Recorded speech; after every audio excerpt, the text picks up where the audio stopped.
Assalamualaikum warahmatullahi wabarakatuh. Hari ini saya nak buat video ulasan perlawanan di antara Seri Pahang menentang Kelantan United, yang mana Seri Pahang menang 1-0 hasil jaringan dari Brundo. Akhirnya Brundo masih lagi menjadi penyelamat untuk pasukan Seri Pahang lah, dan boleh dikatakan Brundo masih lagi meneruskan aksi yang konsisten untuk menjaringkan gol bagi pasukan Seri Pahang, even bermain dalam centre back. Dan kalau kita lihat pada perlawanan ni, perlawanan yang cukup seimbang ditunjukkan oleh kedua-dua pasukan.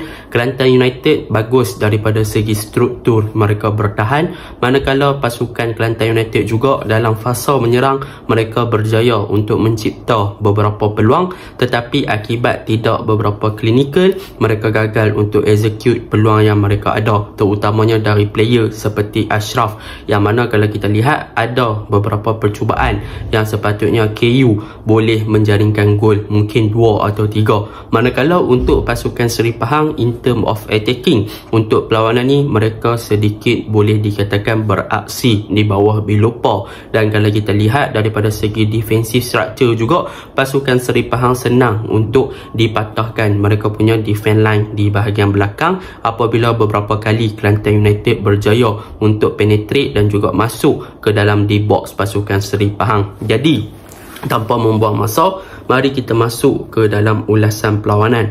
Untuk perlawanan ini saya akan mulakan dengan pasukan Seri Pahang.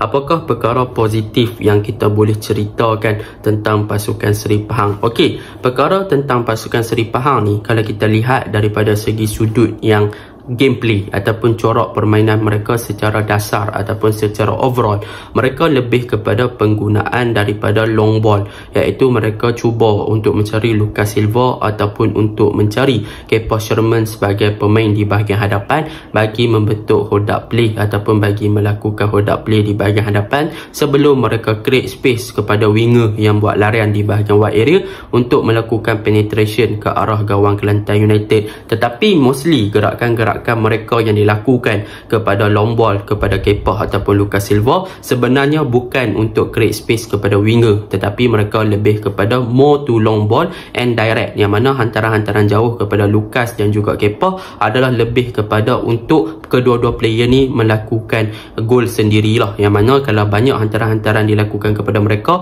adalah di belakang pertahanan ataupun secara direct kepada Kepa dan juga Lucas, dan Lucas dan Kepa bila dapat ataupun receive the ball, mereka akan lebih suka untuk turn ataupun bawa bola masuk ke dalam D-box bagi melakukan percubaan.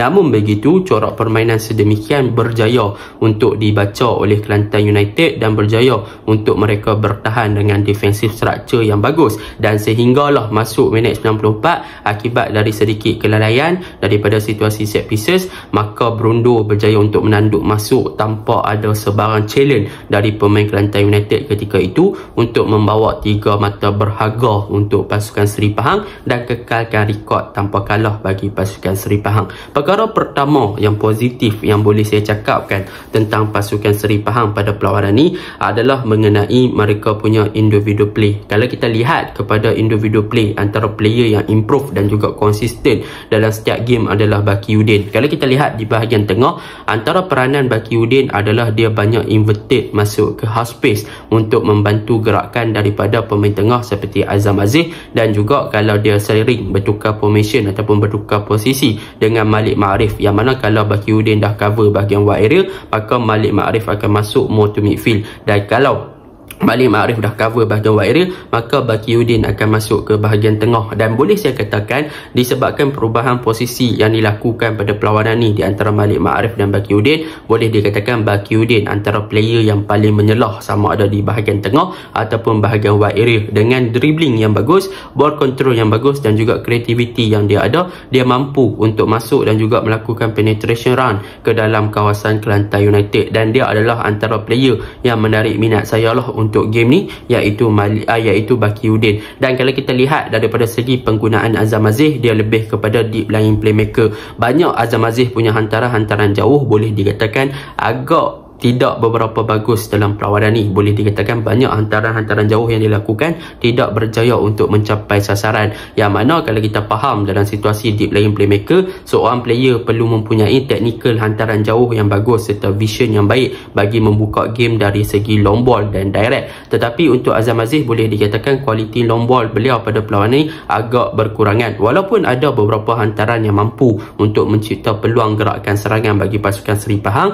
Namun begitu, overall persembahan daripada Azam Aziz agak di bawah Belopa berbanding dengan musim-musim yang lepas lah. Untuk season ni Azam Aziz masih lagi belum menunjukkan something yang wow ataupun big factor yang dia boleh contribute kepada pasukan Seri Pahang. Dan yang ketiga, kalau kita lihat kepada formation yang diguna pakai oleh pasukan Seri Pahang di bahagian backline, adalah mereka bermain dengan situasi back 3. Tetapi yang menarik tentang situasi back 3 ni, dalam video sebelum ni juga saya ada menyatakan, iaitu Brundo akan menjadi player yang akan masuk ke bahagian pivot ataupun number 6 punya player untuk bertindak sebagai fast number 6 lah. So dia akan bertindak sebagai defensive midfielder ketika pasukan Seri Pahang berada dalam in position. Ketika berada dalam out position, maka Brundo akan backup ataupun turun lebih deeper untuk berada dalam formation back 3 bersama dengan Fadli Shaz dan juga Glassok, manakala Azrif dan juga Syazwal Andik akan turun untuk membentuk back 5. Dan dalam formation ini kita boleh lihat yang Seri Pahang bila mana mereka berada dalam formation ataupun berada dalam situasi menyerang ataupun dalam in position, maka back 3 pasukan Seri Pahang adalah lebih kepada pembentukan segitiga, iaitu Brundo berada di hadapan di antara Fadli Shaz dan juga Glassok, dan mereka akan push mereka punya wingback iaitu Azrif dan juga Syazwal Andik untuk naik bagi buat overlap ataupun memberi supporting play bagi cover up bahagian wide area. Jadi benda ni agak efektif dan kita boleh tengok ada beberapa gerakan yang pasukan Seri Pahang lakukan berjaya untuk menggunakan ataupun utilize penggunaan daripada Syazwal Andik dan juga Azrif sebagai wingback, yang mana kalau kita tengok ada satu percubaan daripada Lucas Silva adalah berpunca daripada gerakan Bakiuddin dan juga combination play yang dibentuk bersama dengan Syazwal Andik yang buat overlap, dan satu crossing dilakukan, Lucas Silva tanduk tapi sayang tak gol, berjaya ditepis oleh Ilham, dan Kepa Sherman ada peluang yang jelas untuk skor, open sitter orang kata, tapi dia gagal sudahkan. Dan kalau kita lihat lagi gerakan belah kanan, Azrif ada buat overlap yang baik, tetapi sayang dia punya crossing pula agak melalut.